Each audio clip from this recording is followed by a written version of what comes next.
University of Pittsburgh, right here in Pittsburgh, okay, you will find out that there's Black Lives Matter signs everywhere. Where I work at, the churches got Black Lives Matter signs on them.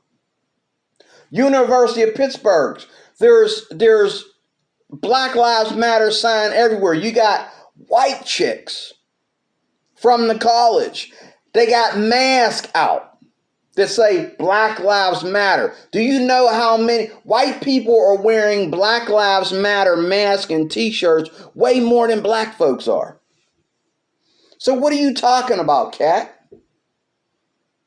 See, and that's that thing right there that kills me. Okay?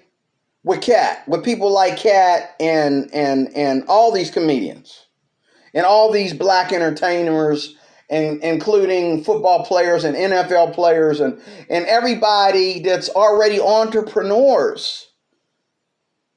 They don't understand that America is all about you having enough money and enough privilege. Not white privilege or black privilege, but enough privilege to have that spot to where you get respected for who you are. Everybody knows your name. Everybody knows that they can't punk you. Okay? But if you go into a white neighborhood and you got a white child sex offender in that neighborhood, they don't want him in there. They treat him the way black people complain that they're being treated by black people. You got a white man in a wealthy white neighborhood that don't know how to cut his grass and keep his house clean, okay, and keep his dog on a leash and all like that. They're going to treat him like a nigger. So this is what I want to say in closing. It's not really, thank you, Lord, because I forgot that too. It's not really the color of your skin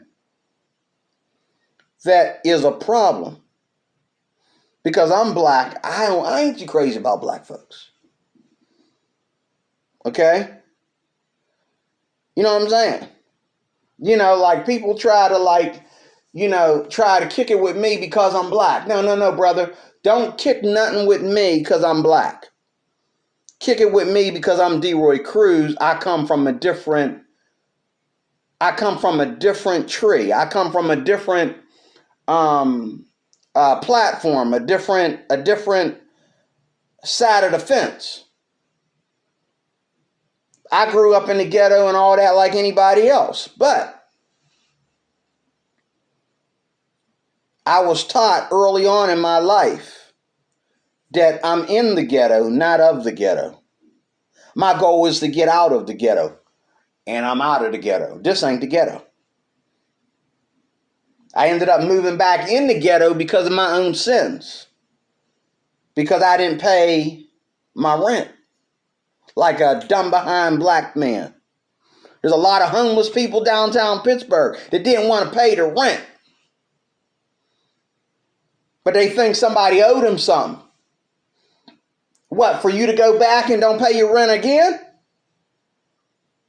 There's a lot of black folks that are downtown homeless because while they was in prison, they lost everything. Okay?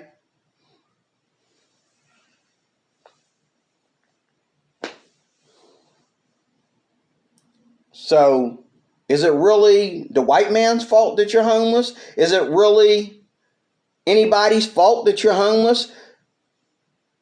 Or is it because you need to quit doing things that make you homeless? See, a white pastor who was giving me money, because I've been homeless before. I've been homeless like 3 times. And a white pastor, not only did he help me keep my car on the road, but thanks to him, when I was homeless, I was living in that car at one time. The last time I was homeless, I ended up here in Pittsburgh. The last place I want to be. Even though I love to drive down here and ride through downtown before COVID, okay? But lately, downtown Pittsburgh is looking like a ghetto. I mean, there's just all the thugs come down there. It's like I hate. It's like I wish I could spend the night at work. I hate getting on a bus. I hate waiting for a bus in the dark downtown Pittsburgh. When all of the corporate people go home, I don't want to be down there. Okay? Why?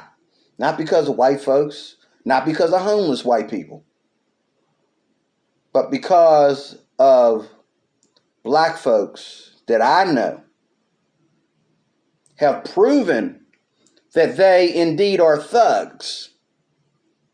Okay? Have proven that they are thugs. And I have to go downtown every night worrying about that they might be down there. Just down there to BS.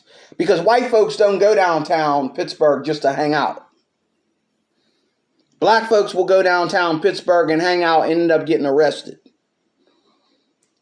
Anybody knows that got common sense knows that if you're going to go into the city, you're going in there to either buy, sell, or do some kind of business. If you sightseeing, okay, you have a destiny. You go from this route to this route. You don't loiter in front of McDonald's and start bothering people in front of McDonald's and then call yourself innocent. You don't stop people on the street and ask them for stuff that they're not going to give you. You knew they wasn't going to give it to you. Then you get mad when they don't give it to you. You don't do that.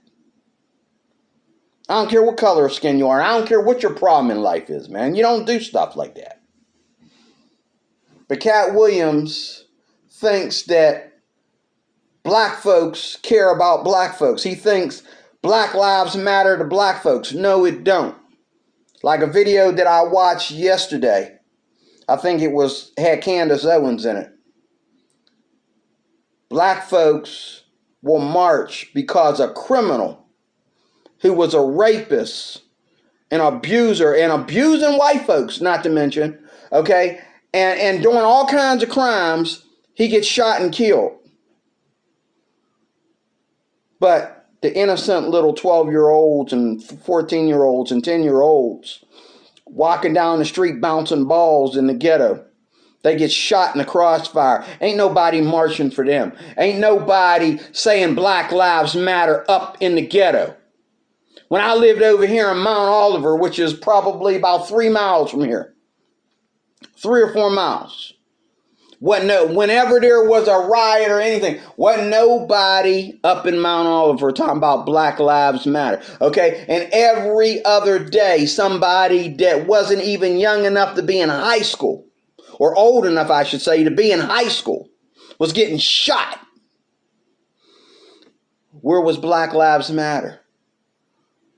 Who was marching? Who was crying? They didn't even get together and pray. Anyway, I'm DeRoy Cruz, your life applications officer. I love Katt Williams, but when you try to be pro-black, you disgrace me. Because pro-black is what's wrong with this country. I was looking at something on TV today, and it was, and I'm closing, it was, I don't know if it was a commercial or a scene in one of these movies, but there was a black family that didn't want to, report a crime, and I've had, and this is true. Here we go again. This is what I hate about shows like Chicago PD. Because they show the truth of black people. They don't try to help black people like Tyler Perry did by trying to show them that they can be entrepreneurs, that you know what I'm saying, there's two sides of black people. And that's why Spike Lee hated Tyler Perry, because Tyler Perry shows you that there's two sides of black people. We're not all the same. There's a lot of entrepreneurs and a lot of wealthy black people that are good Christian Republican black people that do the right thing in this country. And then there's the victims who will always be a victim. You making something point million every year playing basketball, but you're a victim. White people wish they could live in your house, but you're a victim. White people wish they had the privilege that you have. They could drive the car that you have. And your kid goes to school and he's automatically a superstar. Ain't nobody gonna mess with your kid. They know whose dad that kid is. But yet, you're a victim. Black lives matter. Instead of telling people in the ghetto to keep screaming Black lives matter, why don't you teach black people in the ghetto that they can be like you, that they can be wealthy, and wherever they go, white people respect them, white people know their name, okay? White people let them come in after hours, white people give them privilege because they got this country's money in the palm of their hand, in their bank account. They got something. Why don't you teach them how to get something, how to achieve something, instead of telling them how to be victims? Because they're never going to get out of the ghetto by playing victim. But maybe these white people messed that up for them, these ball players and these entertainers, because they went to the ghetto knowing that you was a thug, and they tried to help you make money based on the color of your skin. They had to do something for the Democratic Party. So they went and took a thug and made him a superstar. And this is why these guys don't know that how to leave Thugville, because maybe they never really left. They got rich without leaving Thugville. Maybe that's why they think that they need to march. Okay? When they'll never ever do what Trayvon Martin did, or they'll never be like George Floyd or any of these people. They'll never be like them because they were able to skip over that because somebody reached out a hand to them. But we don't want to include that in the knowledge. And that's the problem with this country. Black people are the problem. Okay? White people ain't the problem. Black people are the problem. Okay? White people are not the victims. They're the problem. And I say this and people, you know what? This is not hate speech. This is not me cooning. But if you want to claim I'm cooning, I'm proud to be a coon. Okay? Black people are the problem. And until enough black people decide that, hey, this is what you need to do, I'm not going to be part of the problem. That's why I'm staying away from this. I'm not hanging out here. I'm not doing this. I'm not doing that. I'm not going to say this. I'm not going to be in this political party and support this political nonsense and blah, blah, blah, blah, blah. Until you get to the point to where you stay out of it and focus on you and quit focusing on the color of your skin, you will always be the problem and never the solution. I'm D. Roy Cruz, your life applications officer. I'm out. Thanks for watching.